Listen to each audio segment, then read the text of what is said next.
everyone. I'm Marcia Kavanaugh. Thanks so much for joining us. Well, there are two ways of following scandals and controversy between now and Tuesday, from the news media and on the floats of satirical krewes. We'll attempt both tonight, including examining bumps in the Katrina recovery programs and a rare runoff in a coroner's election.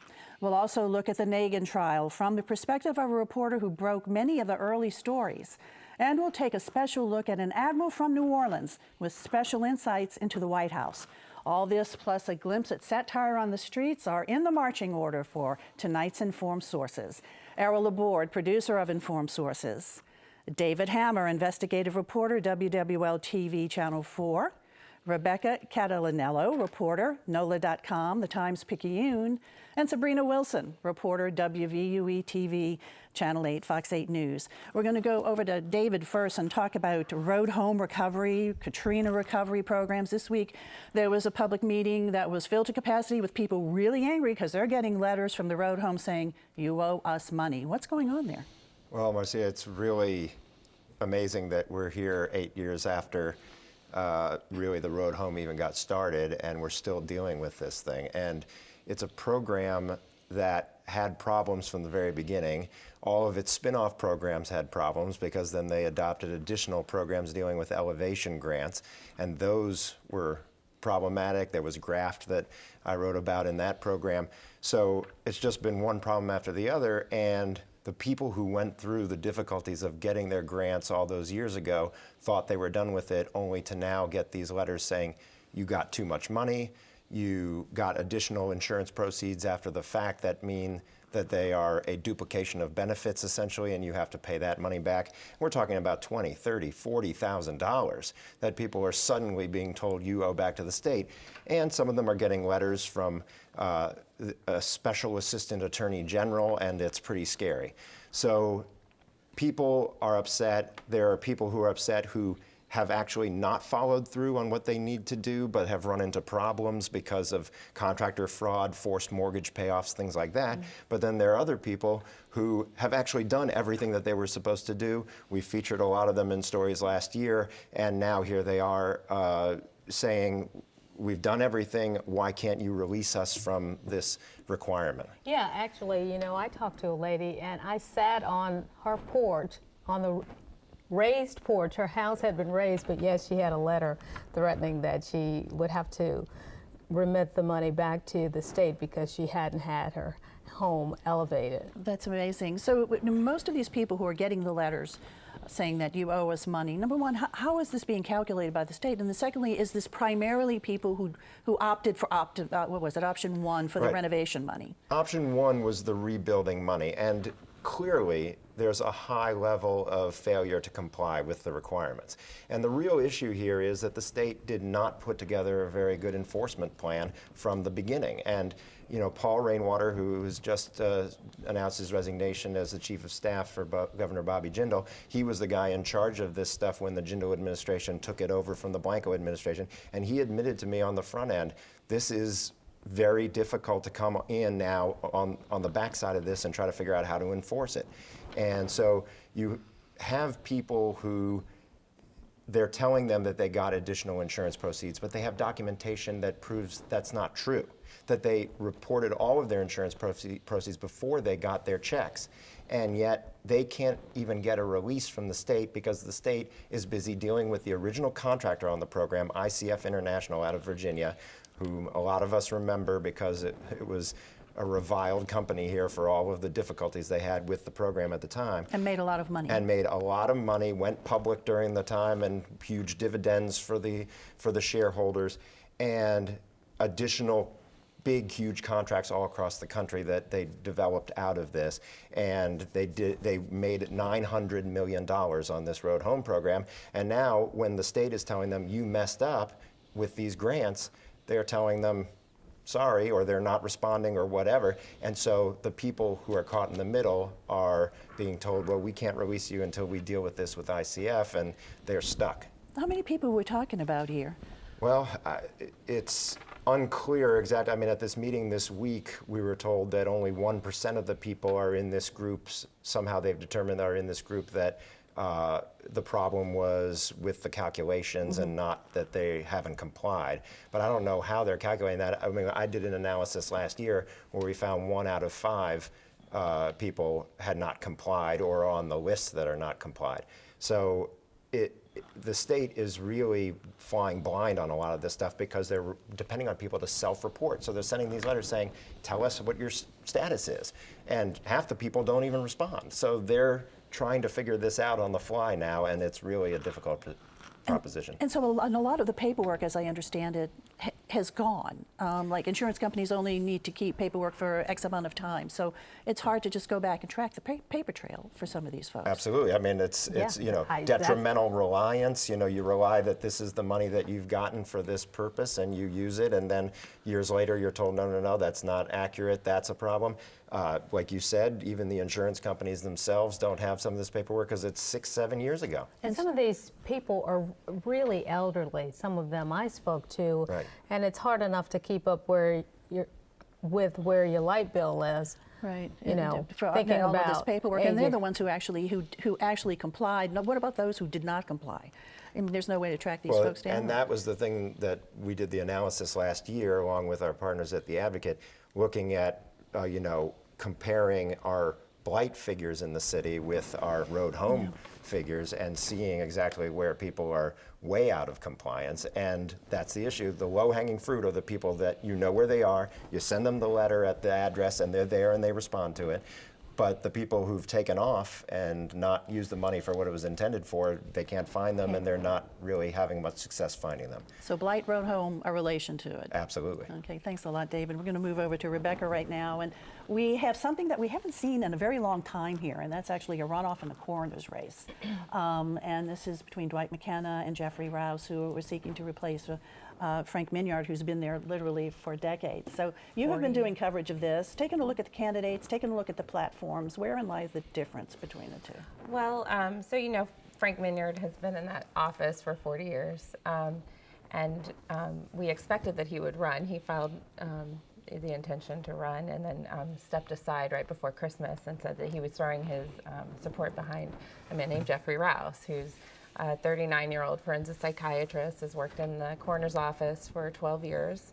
I think the expectation was that Rouse was going to be, you know, Minyard's, you know, man. Mm-hmm. He came out with pretty quickly about a 15-point agenda for what he was campaigning for, much of which really kind of flies in the face of some of the things that his boss might have supported. What kind of things does he want to do if should he be elected? Some of the most interesting things are he favors videotaping all autopsies for evidentiary purposes. He would like to see all in-custody deaths. He would like to see an independent forensic pathologist present for all in-custody death investigations. One notable thing that sets him apart from Dr. McKenna is he doesn't even believe that the office should be elected, which obviously doesn't play a role in this election, but it's an interesting thing about him and what he thinks about what should be happening in the coroner's office. And so Dr. McKenna, his platform, his stand, what is he saying? So Dr. McKenna this is his third run for coroner. And he says that he's been crying out in the wilderness for years, trying to call attention to what he thinks has been poor handling of death investigations in the coroner's office. He says, you know, I'm a surgeon. I know exactly what I know the human body. I know what happens in trauma cases, and I can properly diagnose trauma in death investigations, and that has been mishandled over the years. He's less specific in terms of details, but he says that's because he doesn't know the inner workings of the office, like his competitor does. But he plans on making big changes, especially, he says, in opening some of the controversial death investigations. Dwight McKenna probably has greater name recognition too than Rouse. Dwight McKenna did serve on the Orleans School Board.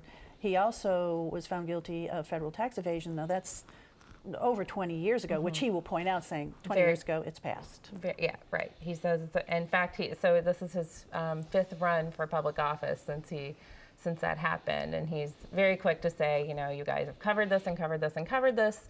You know, I'm past that. The public is, you know, give me a shot. And I think, you know, the fact that his name has been out there repeatedly. I mean, he's run for school board 3 times since then. He's run for, this is his 3rd run for coroner. So he's, you know, his name has been on the ballot. People are familiar with him. And he actually was a front runner in the primary election. So I think he has kind of a good shot just because people know his name. Rouse is a more unfamiliar name. What kind of I'm sorry. What kind of turnout is expected for the runoff? That's always. I actually don't know the answer to that. Do you? I would expect next to nothing, really, because it's going to be on the Saturday. You know, it's delayed. It's supposed to be the Saturday after Mardi Gras, and was delayed because of, or the Saturday. It's supposed to be tomorrow, Endymion Saturday. Okay, but that had been a disaster. That wouldn't work. And so they pushed it back 2 weeks. But there's no major citywide race on that ballot. There is that council at large runoff, but I don't think there's much street money on that. And I don't think there's much street money. I don't think there's street money in the coroner's race. I don't think there's street money in the sheriff's race. And so they're citywide, but they're not the kind of races that are going to bring a lot of people out. There's that council runoff, you know, with Clarkson and Ramsey, and that district may have a higher percentage of voters than other parts of town will. You had a quick comment? I got the sense that McKenna still deals with the issue of his criminal history because he initially tried to run, didn't he, before the statute allowed him to get back the first time he started to try to run again? And then, but now the time is obviously run by a great deal, by many years, but he initially ran into problems with that, so people still think that there's an issue where he can't run. He's always been a political gadfly sort of character out there, you know, colorful and political gadfly. But you know, well, we're going to need to wrap this up, but we should also say that Rouse has received the support of what had been the other opponent. That's Dr. right. Cullata, That's right. Dr. Cullata, who got about 20% of the vote, is all right. Thanks a lot, Rebecca. And we're going to just now move on over to Sabrina. And Sabrina, you did just an absolutely delightful, wonderful story about a New Orleanian who rose to the rank of Rear Admiral in the U.S. Coast Guard, and then he went on to make history at the White House. And I got to tell you guys, I was so happy to bring this story to our audience. On Monday night, I had the privilege of telling this compelling story of Rear Admiral Stephen Rochon of New Orleans, a Xavier University grad, a Xavier Prep grad when there were still boys at that school. He, 90 days out from retirement, his secretary says, "Admiral, the White House is on the phone." And he says, "Oh my, what did I do wrong that the White House is on the phone?" He picks up the phone. The person on the other end of the call says, "I want you to consider applying for the job of White House Chief Usher." And his words were, what the heck is a White House Chief Usher? Let's take some pictures. Yeah. So while you're talking, we're going to take a look at some photos. He said he took nearly 40 years in the Coast Guard to become an admiral, and somebody wants him to be called a Chief Usher. He said all he could envision was ushering people to their seats in a movie theater. Turns out it was a very prestigious job. The White House Chief Usher basically runs the White House day to day. He also had the privilege of meeting the likes of Queen Elizabeth, Pope Benedict. Of course, he was hired under George W. Bush. He tells the story about walking into the Oval Office, and after he had the conversation about what is a Chief Usher, and George W. Bush says, "Admiral, what do you think about this Chief Usher business?" And he said, "Well, Mr. President, it's only a title. I would be privileged to serve my nation in this capacity." He is a very delightful gentleman, laughs easily, very down to earth, but certainly made history, becoming the first African American to be appointed as Director of the Executive Residence and White House Chief Usher. And he just talks about also some really incredible moments that he experienced with some of the people who came through the White House. Oh, absolutely. He talked about how Queen Elizabeth wanted to meet his staff. But then, being a Catholic from New Orleans, when the Pope is coming, he's told by a Bush administration staffer, "Admiral, this time you can't be in the room." And he says, if anybody I want to meet and be in the room, it's when the Pope is here. Right. So the photographer, the chief White House photographer, says to him, well, let me back up a little. He has the security door key. They need that. They say, come in, open the door, and then leave. As he's leaving, he's behind the Pope, and the White House photographer gets a picture of him. He was pleased with that. And then he was also asked to be a consultant for the movie The Butler. Absolutely. The Butler was shot here in New Orleans. Of course, that film was based or inspired by the life of real White House butler Eugene Allen, who served 4 presidents.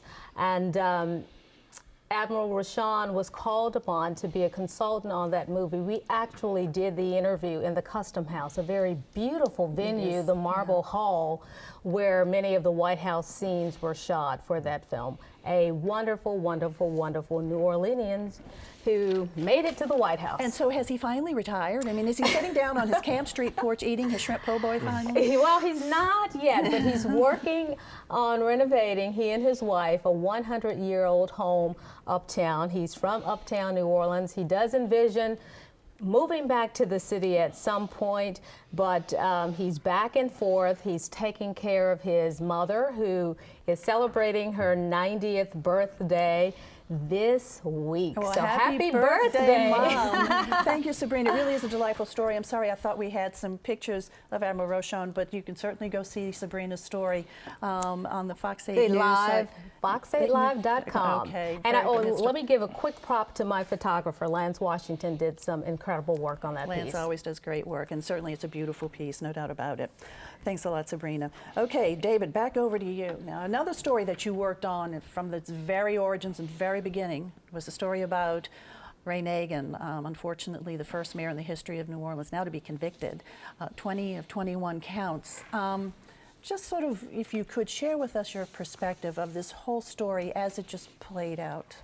Well, it was really interesting being in that courtroom every day of the trial and seeing the role that the media played. And I don't want this to be about my work. It shouldn't, because really it was Gordon Russell, now the investigative editor at the New Orleans Advocate, then at the Times-Picayune, who really got things rolling in 2007 by looking at what was going on in Nagin's technology office and looking at the relationships. And that's where the ball started to roll. That's where the investigations at the federal level with the FBI really started to take off. And you could see that in some of the text messages and emails that were presented at the trial.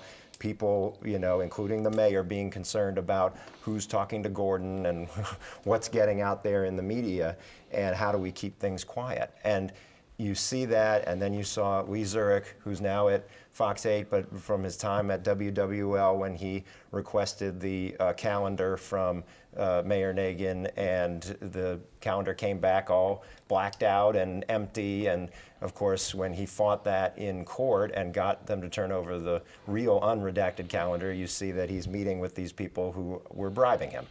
And then my role came in, and really in late 2008 and early 2009, and discovering the trips to Hawaii and Jamaica and Chicago and the role of Mark St. Pierre in terms of fundraising, and that's where the illicit payments started to really develop. And the federal investigation, you could see where it really took off from there, and how they were able to find additional people.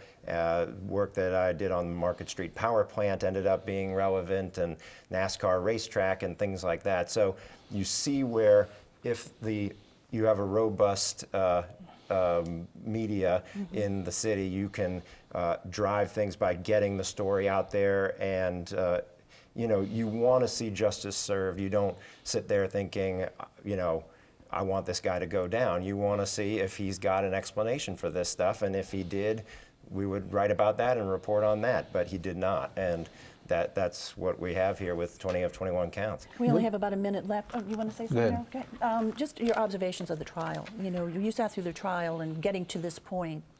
Yeah, I mean, there was really not much that Robert Jenkins, his attorney, could do other than put him on the stand. He didn't have strong evidence to convince the jury other than trying to see if the mayor could convince them through his kind of charm or whatever. But he ended up saying some of the very same things that he would say to us when we were reporting on it back at the time. And he saw it as something that he could kind of talk his way out of. And the jury, and Gordon Russell did some more outstanding work in reporting, interviewing the jury members after the trial, and they, to a person, said, we just did not buy it. He was flip. He wouldn't even acknowledge his own signature. He tried to talk his way out of absolutely everything and never admit any kind of guilt or any kind of responsibility. Did you want to make a quick comment, Errol? I was going to answer since you had the same questions. Okay. All right. Well, thanks a lot, David. And also, we are going to go over to Errol right now, and we're going to talk about a little bit more politics, but in the form of satire on carnival floats. Yeah, this is the golden age of satire. A long time ago, Carnival did it, and then they got in trouble, and so they stopped doing it for about 100 years, and then they brought it back, and the old crew of Momus did it. Then when Momus went under, people said, well, there's no more satire. But now there are several crews that do it. And we want to show a few slides, or a couple of crews. One is the crew of Chaos, which paraded last night, and the other is the Crew d'Etat, which is parading as we speak, and they both do satire. These are illustrations. This would be Chaos, an old type parade. Beelzebub, this is Nagin, who's very much satirized. The two people, and you see Robert Jenkins in the back, and then just the whole trial. The two people who were satirized the most, by my unofficial count this year, are Nagin and John Georges. You see John Georges all over this. So anyway, They each had floats in Muses and Chaos last night. Yeah. And tonight in Crew d'Etat. Speaking of John Georges, okay. The theme for Chaos was something about going to hell, and so it all has like a devil theme. And here he is. You know, he won the Advocate. But can you go back just a second? And I just wanted to show on the. Okay, well, I guess we missed it. Okay, there was a Picayune, like covering the bottom line. But anyway, it's George's ambition, which is something that's really being themed. Okay, the next one is the Hell Scare. This is, of course, with Bobby Jindal and wanting to take the money and run. And so that's a fairly popular theme too. And then. This I think is kind of interesting. This is the whole Brennan situation, Hell's Kitchen, and you see the Irish stew, and you see Ted Brennan saying, "I'll work for Bananas Foster," and so to see that whole thing satirized is really kind of unusual. So those would be from Chaos. This is a Crew d'Etat, which is parading right now. This is their theme has to do with imbibing. With about drinking, and you see different people just being satirized on this. The next one. This is. I'm not quite sure if it's an imbibing theme unless you're drinking while driving. This is about the bad streets in New Orleans, and you see Bill Capo, and you see his head sticking out. That people who are drowning in the street. People trying to get But he made it. You know what? He made it on a float. That's right. But he's not the only one to be on a float, which we'll see, because this is about hurricane coverage, and you see Margaret Orr saying "Time to Panic." At the same time, Bob Brecker saying Vipers say "Stay calm." Bob is missing a tooth. Oh, I'm gonna tease him. Meanwhile, and you see people from the federal authorities packing to go. And here again, we have a John Georges float. No one to say when, and this is like Georges buying up Galatoirs and buying up things and just being very ambitious. And he was also on a float in Muses last night, and I understand before that Muses float left, he actually came over. They had he was invited to a party that they had, and they gave him a special tie that said The Advocate. So this is a big year for John Georges, and I'm sure in some of the on Carnival we'll see that theme also. But there was also stuff about his gambling, you know, the video poker and that stuff too that he maybe doesn't want to talk about too much. So we got to get on a float. Yeah, absolutely. Let's make that our goal for next Mardi Gras. But the healthy thing for Carnival, I always urge people, especially those kind of crews, don't worry about the beads and look and see, because there's a lot of humor, sometimes pretty wicked humor on some of these floats. Very wicked humor, really, and just always so much fun to watch. Just, you know, the the sketches that you just showed us were just so much fun to see. So everybody go out, have a good time, and take a close look at those floats and see what sort of political satire you can Absolutely. find. One real quick question I had for you too. These new guidelines now that are being imposed for this carnival, are we seeing that they're being followed? Or So ladders far, I being can set see back? it. I've been looking at the ladders, and it looks like the ladders are being pushed back. But what's happening, people with those folding chairs are putting the folding chairs where the ladders were.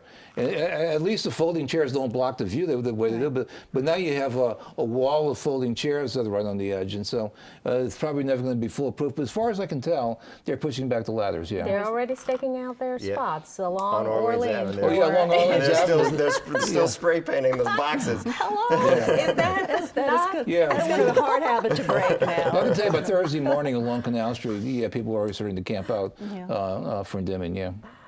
Well, the important thing is everybody just have a good, happy, safe Mardi Gras. And right now we're going to go over to Looking Ahead. Errol, to you.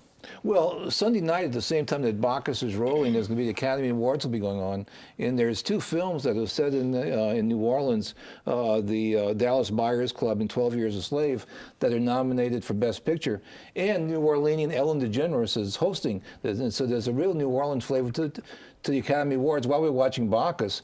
The same thing happened in 2009, and that was the year that Benjamin Button was nominated. It fell the same night of Bacchus, and Benjamin Button didn't have very much luck. In fact, that was the year Slumdog Millionaire won everything.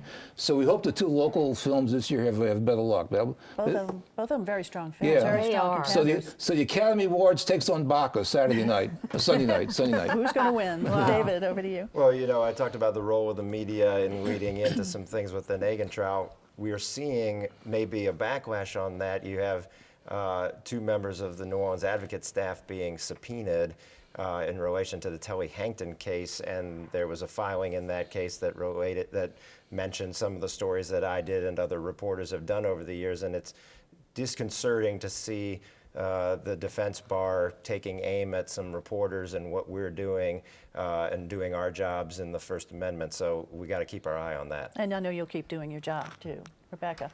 Well, of course, everybody's thinking about Mardi Gras, so I guess next week, definitely, there's going to be a ton of parade coverage. We have our parade cam that's going 24/7 on NOLA.com.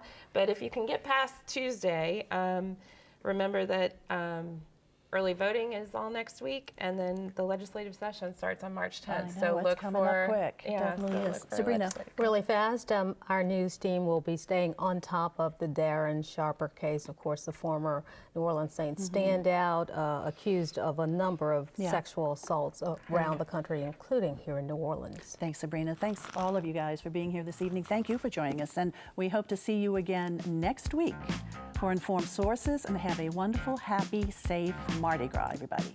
Good evening.